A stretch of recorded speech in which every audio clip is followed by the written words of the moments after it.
Revisão da vida toda. Nessa live, vamos ver a manifestação a favor da revisão da vida toda do Procurador-Geral da República.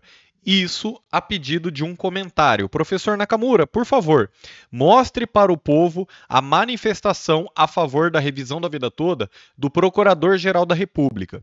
Explique que ele é do Ministério Público Federal. O povo precisa saber disso e não pode cair no esquecimento. Sandra de Campinas, São Paulo. Então, já vem comigo na tela para você entender a diferença entre Procurador-Geral da República e Advogado-Geral da União. O Procurador-Geral da República, que se manifestou a favor dos aposentados na revisão da vida toda, é chefe do Ministério Público Federal e exerce as funções do Ministério Público junto ao STF, STJ e também ao Procurador-Geral Eleitoral. Então, só para você entender, você já ouviu falar de Ministério Público acusar alguém em uma questão de homicídio, alguma coisa, ou pediu a prisão de um traficante? O Ministério Público como, entre aspas, sendo um órgão de acusação, que não é exatamente isso, mas é só para você entender. O Ministério Público é o fiscal da lei. Então, pessoal, é isso mesmo. Quando a gente vê Ministério Público junto com combatendo o crime organizado, combatendo o crime em geral, pedindo a prisão do pessoal, é o Ministério Público fazendo a lei ser cumprida. E no âmbito do STJ e STF não é diferente. O Procurador-Geral da República é o chefe do Ministério Público Federal. Mas é claro que aqui, né, vocês podem ver em processos criminais, o Procurador-Geral da República pediu a prisão de não sei o que, tal, beleza. Na revisão da vida toda, ele atua como um fiscal da lei e ele vai ver se a causa dos aposentados realmente merece ser procedente ou não. Então, olha só o que o Ministério Público Federal, na pessoa do Procurador-Geral da República, se manifestou sobre a revisão da vida toda. Isso aqui a gente não pode deixar cair no esquecimento. Por quê? Ele fez um relatório, mais ou menos explicando o que se trata a revisão da vida toda. Aqui a gente vai já pular para a manifestação direta dele.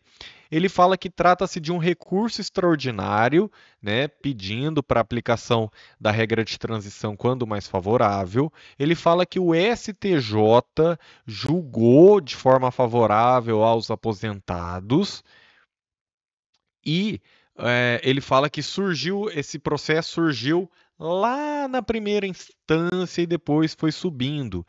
Então, quem pediu esse recurso extraordinário, quem está recorrendo ao STF é o INSS, porque ele perdeu a revisão da vida toda. Quem recorre é quem perdeu, não é verdade?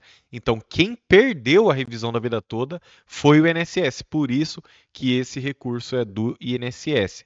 E o INSS já contou a mesma historinha no STJ, o agravo foi convertido em recurso especial, afetação de rito dos repetitivos, já tinha sido suspenso em todo o território nacional. E o Ministério Público Federal, já no STJ, manifestou-se pelo provimento do recurso, decisão adotada por unanimidade pelos ministros componentes da primeira sessão da STJ. Então, tanto o Ministério Público Federal quanto o STJ, todos a favor da revisão da vida toda. Daí que teve o recurso extraordinário. Olha só, presta atenção nisso aqui. Interposto pelo INSS. Então, quem perdeu a causa, quem está correndo atrás, é o INSS. Eles estão querendo fazer você acreditar que os aposentados é que perderam a revisão da vida toda e agora tem que correr atrás do prejuízo. Nananina não, o professor Nakamura mostra na tela, pessoal, que quem perdeu a revisão da vida toda foi o INSS e que está recorrendo, está correndo atrás e está ganhando tempo O tempo é uma coisa que o aposentado não tem, não aguenta mais esperar. Mas saiba que os aposentados ganharam a revisão da vida toda, tanto no STJ como depois no STF, tá, pessoal? Não seremos induzidos a erro aqui. Não vamos deixar colar essa história. Ele fala da cláusula de reserva de plenário, que o STJ teria que ter sido o órgão especial do STJ, não poderia ser a primeira turma, mas isso já não colou lá atrás, não colou de novo aqui. O INSS também afirma que não haveria duas regras, mas uma regra única aplicável ao cálculo de todo mundo, que seria apenas a contribuições a contar de julho de 94. O INSS diz que teria sido uma opção legislativa excluir o período contributivo antes de 94. Ele fala que seria uma opção do Poder Legislativo, na pessoa dos deputados e senadores, né? Eles que teriam feito essa lei para excluir as contribuições anteriores a 94. Só que a gente vai ver que não é bem assim. Tanto é que a lei trouxe duas regras, tanto julho de 94 em diante, como todo o período contributivo. Mas essas são as alegações do INSS. Não quer dizer que o Ministério Público concorde com isso, tá? Ele está trazendo o que foi elencado aqui. Aí o INSS fala do equilíbrio financeiro, né? Equilíbrio financeiro, INSS. Eu te pergunto, o rombo foi no bolso da União, no bolso do INSS, ou o rombo foi no bolso dos aposentados que contribuíram com esse dinheiro? Equilíbrio financeiro é você contribuir, como todos os aposentados fizeram antes de 94, e ter essas contribuições inseridas no cálculo do benefício. Você concorda comigo, senhor, a senhora que está me assistindo? Tá vendo? Vou grifar aqui. Equilíbrio financeiro. Esse é o argumento do INSS. Mas eu jogo a pergunta agora para o INSS. Equilíbrio financeiro é você pegar as contribuições anteriores a 94 e enfiar no bolso? Isso não é equilíbrio financeiro. Equilíbrio financeiro é você, tudo bem, a contribuição é obrigatória. Então, quem tem carteira assinada está contribuindo, não pode nem escolher. Beleza, contribuição é obrigatória.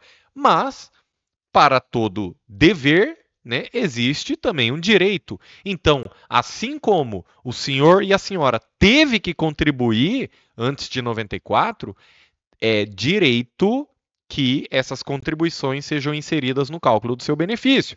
Assim como o INSS tem o direito de recolher as contribuições previdenciárias, ele tem o dever, a obrigação de inserir essas contribuições no cálculo do seu benefício. Para cada dever, um direito, né? Para cada o dever, você vê que é uma obrigação, mas que corresponde a um direito. E aí você fez a sua parte e o INSS não está fazendo a dele. Então, equilíbrio financeiro não é rombo da Previdência. Isso não tem nada a ver com equilíbrio financeiro.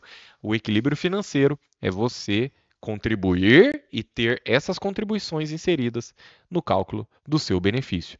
Então, o próprio Ministério Público aqui, trazendo essa diferença entre as regras, ele coloca a regra de transição, ele fala que o relator do recurso especial no STJ foi o ministro Napoleão Nunes Maia.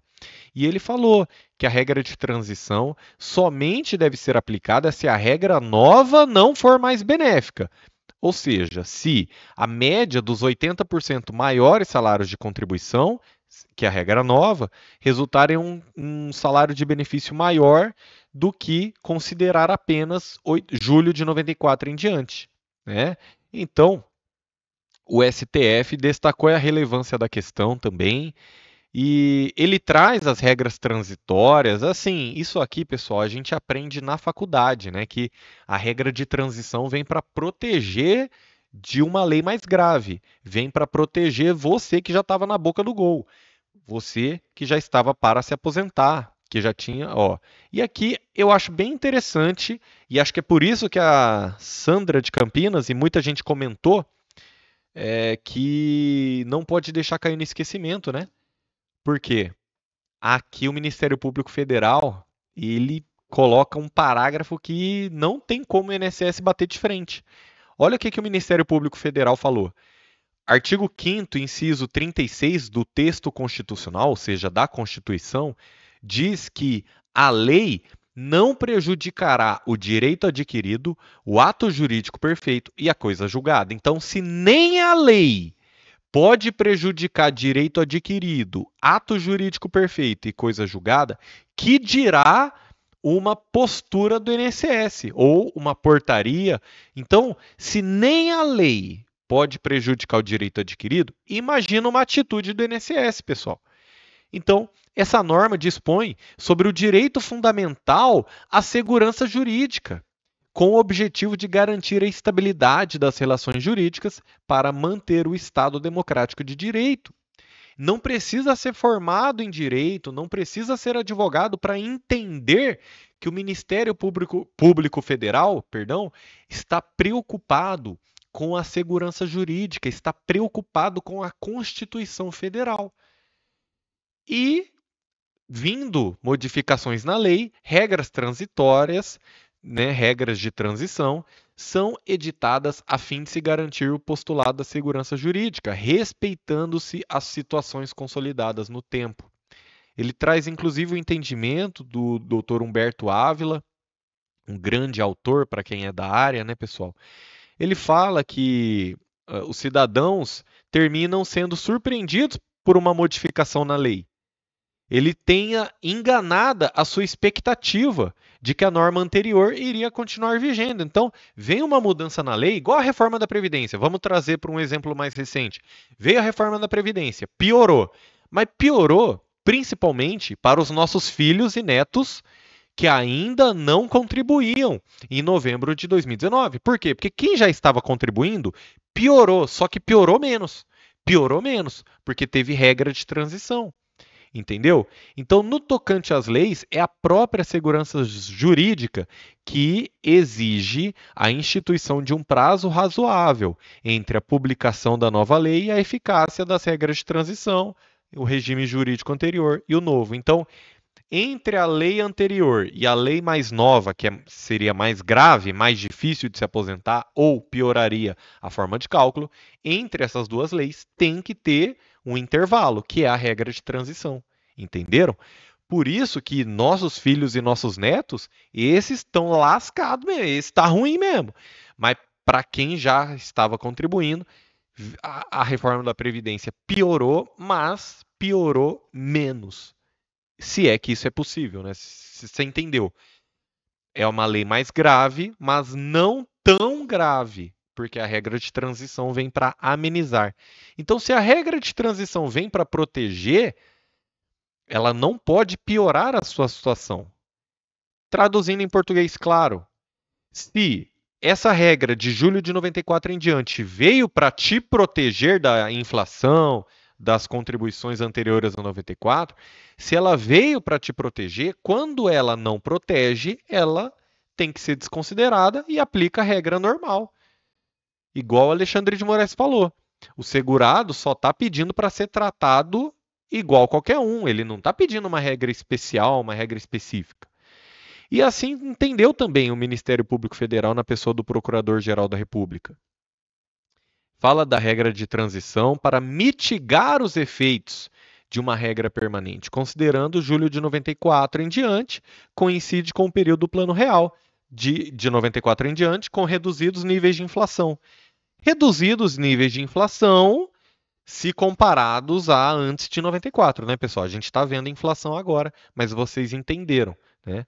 Isso permitiria minimizar eventuais distorções causadas pelo processo inflacionário no rendimento dos trabalhadores. Então, da percepção do melhor benefício possível, né, o STF já julgou o direito ao melhor benefício, o Supremo Tribunal Federal consolidou o entendimento segundo o qual, em matéria previdenciária, é assegurado o benefício mais vantajoso. Então, o Zanin quis falar que aquele julgamento do tema 334 não tinha nada a ver. Olha o Ministério Público Federal trazendo aqui direito ao melhor benefício, pessoal. Julgado pelo STF em 2013. Professor, mas será que é esse julgamento do melhor benefício? É sim. Sabe por quê? Porque o Ministério Público Federal fez questão de citar o número do recurso extraordinário. Recurso extraordinário 630.501. Entenderam? É o direito ao melhor benefício. Então, a partir disso, tema 334, né? O STF julgou que você tem direito ao benefício mais favorável se você cumprir mais de uma regra. Isso é importante. Isso é importante.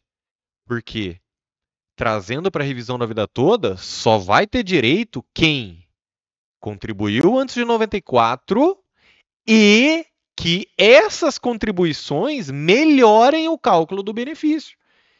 Então, o INSS ele quer emplacar aquela tese de que todo mundo teria direito, seriam mais de 50 milhões de pedidos e não sei o quê. Nada a ver, pessoal. Por quê? Primeiro que a pessoa tem que ter contribuição anterior a 94. E segundo que essas contribuições, ao serem inseridas no cálculo, elas têm que melhorar. Então já não é para todo mundo. Às vezes o seu vizinho até tem contribuição anterior a 94, mas às vezes ele começou a contribuir em 93 e ele ganhava um salário mínimo. Aí vamos supor que depois de 94 ele começou a ganhar um salário de um gerente, entenderam? Então não é para a revisão da vida toda, não é para todo mundo. E aí beleza, isso está bem claro. Aí para não deixar nenhuma dúvida, ele traz a aplicação do direito ao processo. Então, ele já trouxe toda a fundamentação e agora ele traz para a prática, para o processo. E ele fala, no recurso extraordinário, então, tendo em vista toda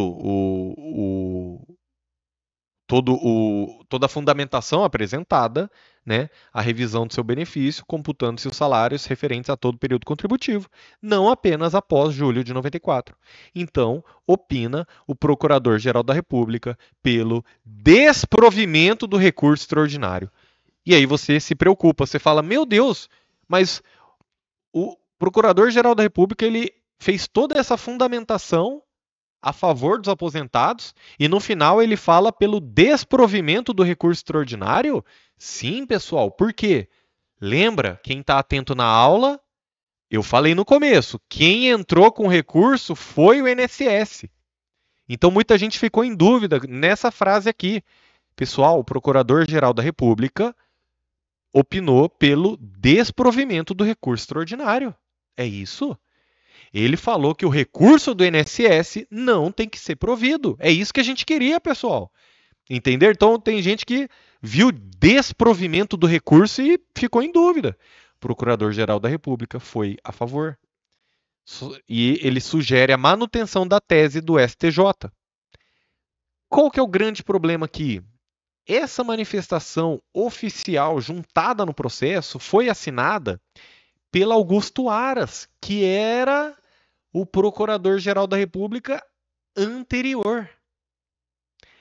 Depois que muda o presidente, ele pode trocar o Procurador-Geral da República. Aí a gente viu uma atuação mais tímida do Procurador-Geral da República. Somente trazendo manifestações, estando ciente, mas assim, não se manifestando exatamente sobre o direito dos aposentados. Então eu acho que por isso que o pessoal pediu para a gente não deixar cair no esquecimento que o Ministério Público Federal, no seu papel de fiscal da lei, foi a favor dos aposentados na revisão da vida toda. E não é porque trocou Procurador-Geral da República que isso deve mudar, porque a manifestação está aqui, juntada no processo. Senão vai ficar igual, trocou ministro, troca o voto também? Mas que negócio que é esse? Não, o voto de ministro aposentado é mantido. Assim como o Procurador-Geral da República se manifestou a favor dos aposentados e isso ninguém muda. Então eu acho que foi muito importante esse comentário. Eu peguei o comentário da Sandra, aqui de Campinas, né? Mas muita gente comentou também nos vídeos. E também lá no nosso Café com Palestra. Teve gente que comentou. Falou, olha, veja a manifestação do Procurador-Geral da República, professor Nakamura, não deixe cair no esquecimento. Então, o pessoal realmente está ciente de que o Ministério Público Federal fiscal da lei foi a favor da revisão da vida toda. Eu acho que foi importante essa manifestação. Os aposentados estão certos, a gente não pode deixar isso aqui cair no esquecimento. Então fiz questão de trazer aqui para vocês. Fica essa dúvida, né? Ele foi assinado pelo Augusto Aras, então Procurador-Geral da República. Depois mudou para o Gonê, e aí como é que fica, né? Só porque trocou, então? Não, peraí, a manifestação está aqui, está juntada no processo, e o Procurador-Geral da República foi a favor da revisão da vida toda.